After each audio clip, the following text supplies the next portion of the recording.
Alhamdulillahi wa kafa, wassalatu wassalamu ala al-habibil mustafa wa ala alihi wa ashabihi ahli tuqa wal wafa. Subhanaka la ilma lana illa ma 'allamtana innaka antal alimul hakim. Rabbi shrah li sadri wa yassir li amri wahlul 'uqdatam min lisani yafqahu qawli.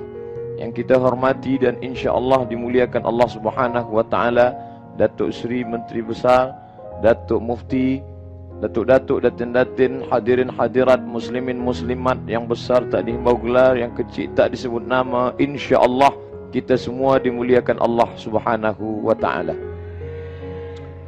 Tadi manakala kita lepas tasyahud sebelum salam, kita berdoa kepada Allah menurut hadis sahih dalam Sahih Muslim yang ditulis oleh Imam Muslim Ibnul Hajjaj Al-Qushairi An-Naisaburi. Allahumma inni a'udzubika min azabi jahannam.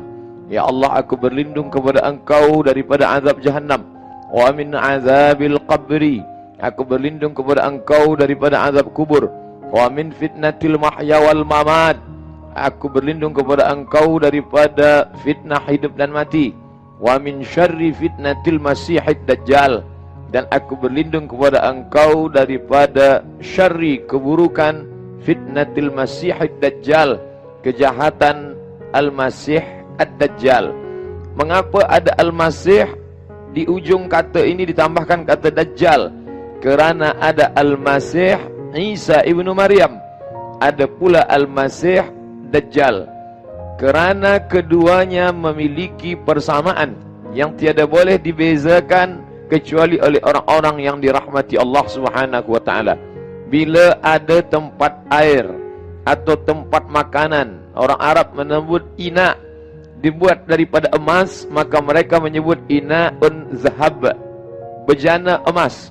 Tapi bila ada bejana itu dari besi ataupun daripada perak, lalu kemudian dia dibuat emas pada bahagian luarnya, tapi dalamnya bukan emas yang asli, yang original, maka orang Arab menyebut ina'un mudajjal.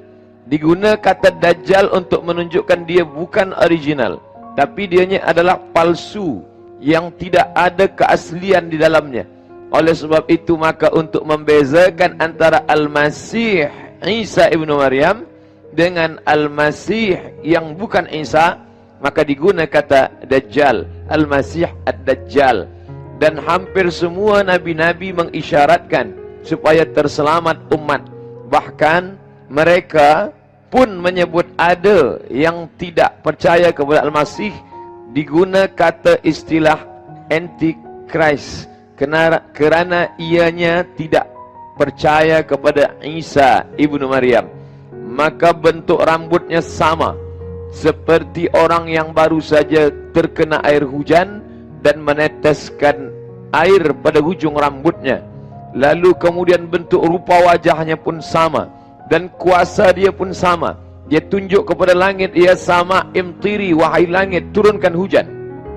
Lalu kemudian turunlah hujan. Dia tunjuk kepada bumi, ya ardi umbuti, wahai bumi, tumbuhkan tanam-tanaman. Maka tanam-tanaman pun tumbuh. Lalu kemudian dia tunjuk kepada seorang pemuda yang dia potong dari ujung kepala sampai kepada bahagian dada. Lalu dia tunjuk untuk hidup kembali. Ya mayyit qum, wahai mayyit qum, tegaklah engkau berdiri. Maka ia pun hidup tegak berdiri kembali. Orang menyangka dia adalah Al-Masih Isa, kerana Al-Masih boleh menghidupkan orang yang mati menjadi hidup kembali biiznillah. Wa uhyil mauta wa ukmiul abrasa. Aku dapat menyembuhkan orang yang kena penyakit baras, lalu kemudian menghidupkan orang mati. Wa uhyil mauta biiznillah, tapi dengan izin Allah Subhanahu wa taala. Maka orang yang tidak ada iman dalam dirinya, dia tertipu, maka ketika itu ia pun mengikut.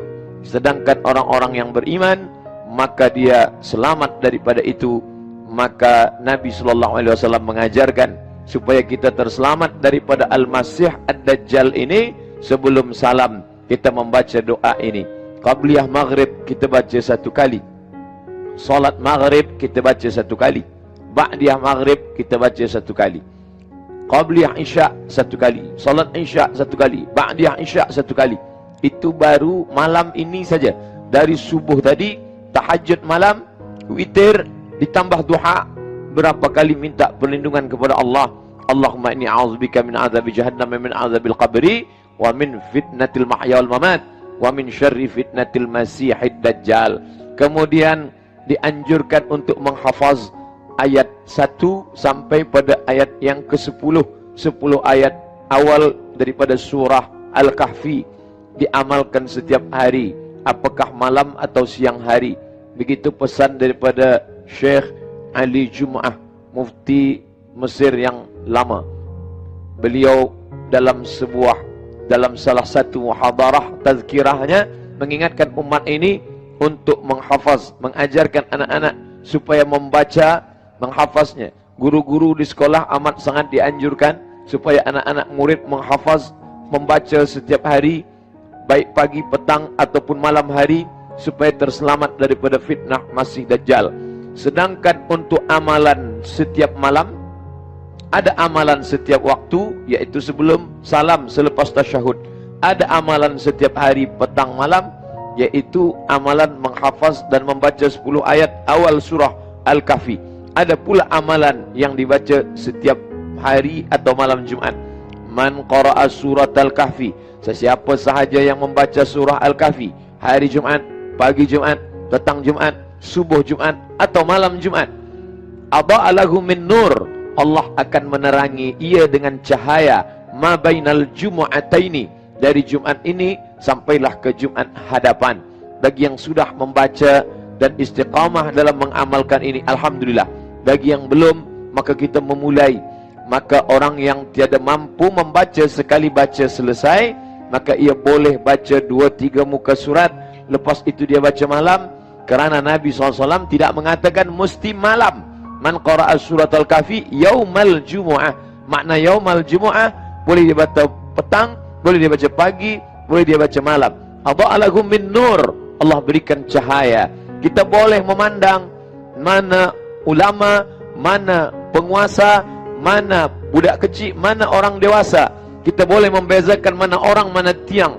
Sebab kita bukan kerana ada mata. Sebab kita datang ke masjid ini di tengah malam, kita buka mata lebar-lebar, tapi kita tak boleh memandang. Sebab kita memandang bukan kerana mata, tapi kerana ada cahaya.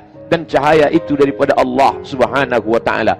Maka di antara doa yang diajarkan Nabi pada malam tahajud, Allahumma ja'al fi qalbi nura, berikan di hatiku cahaya. Wa fi sam'i nura, pada pendengaranku cahaya. Wa fi basari nura, pada pandangan mataku cahaya. Wa an yamini nura, sebelah kanan cahaya. Wa an yasari nura, sebelah kiri cahaya. Wa min amami nura, bagian hadapan cahaya. Wa min khalfi nura, bagian belakang cahaya. Wa min fawqi nura, bagian atas cahaya. Wa min tahti nura, bagian bawah cahaya. Akhir hadis ini ada 2 riwayat. Yang pertama, waj'al li nura, berikan aku cahaya. Riwayat kedua, waj'alni, jadikan aku cahaya. Tiada ikhtilaf antara keduanya. Andai dia katakan waj'al li nura, berikan aku cahaya. Andai dia katakan waj'alni nura, jadikan aku cahaya, maka tiada salah keduanya. Kerana Allah Ta'ala berikan orang ini cahaya, maka bolehlah ia membezakan mana hak, mana batil, mana bengkok, mana lurus, mana hitam, mana putih. Maka di antara doa ulama, bukan daripada Nabi, Allahumma arinal haqqa haqqa, tunjukkan padaku bahawa yang hak itu adalah benar. Warzuqna tiba'ah, berikan aku kekuatan untuk mengikutinya. Wa arinal batila batila, tunjukkan padaku bahawa yang batil itu salah. Warzuqna jtinabah, berikan aku kekuatan untuk menjauhinya. Kerana ada orang yang tiada boleh membezakan mana hak, mana batil. Dan yang level kedua, ada orang boleh membezakan mana hak, mana batil, tapi dia tiada kekuatan untuk menolak yang batil dan untuk mengikuti yang hak. Sedangkan orang yang istiqamah, la yakhafuna fillah, mereka tak pernah khawatir, tak ada takut dalam menegakkan agama Allah. Laumata laim, caci maki, sumpah serapah. Sesungguhnya Sayyidina Ali radhiyallahu an memiliki seorang ayah yang amat sangat menolong Nabi Muhammad sallallahu alaihi wasallam. Tapi manakala Nabi berbisik ke telinganya, bersyahadatlah wahai paman, bersyahadatlah wahai pakcik. Tapi manakala itu dia berat untuk bersyahadat kerana takut disumpah caci maki dan serapah, maka saat itu dia bersyair, laqad alimtu anna dina Muhammadin khaira adyanil bariyah laulal malamah wa hidharil masabbah lawajadtani samhan lidzalika dini mubayyina. Laqad alimtu, aku sudah tahu, anna dina Muhammadin, bahwa agama Muhammad, khaira adyanil bariyah, agama yang paling baik, laulal malamah, laulal malamah, kalau bukan kerana takut dicaci maki, wa hidharil masabbah, disumpah serapah, lawajadtani samhan lidzalika dini mubayyina, pastilah engkau dapati aku samhan, berlapang dada menerima agama ini, mubayyina, secara terang dan nyata. Maka sesungguhnya dalam hati ia menerima, tapi berat untuk bersyahadat kerana takut dicaci maki dan sumpah serapah. Agama ini seperti orang kalmassi alal jamri, memegang batu api yang terbakar. Bila kau pegang, maka tanganmu terbakar. Bila engkau lepaskan, maka ia akan padam sendiri. Hari ini masih ada pemuda yang istiqamah ke masjid. Masih ada orang yang ada kuasa tapi tidak takut menegakkan agama Allah. Masih lagi diberikan Allah izzah, kekuatan, kepercayaan diri. Maka sesungguhnya orang-orang seperti inilah yang insya-Allah terselamat daripada Al-Masih Ad-Dajjal insya-Allah. Amin ya rabbal alamin.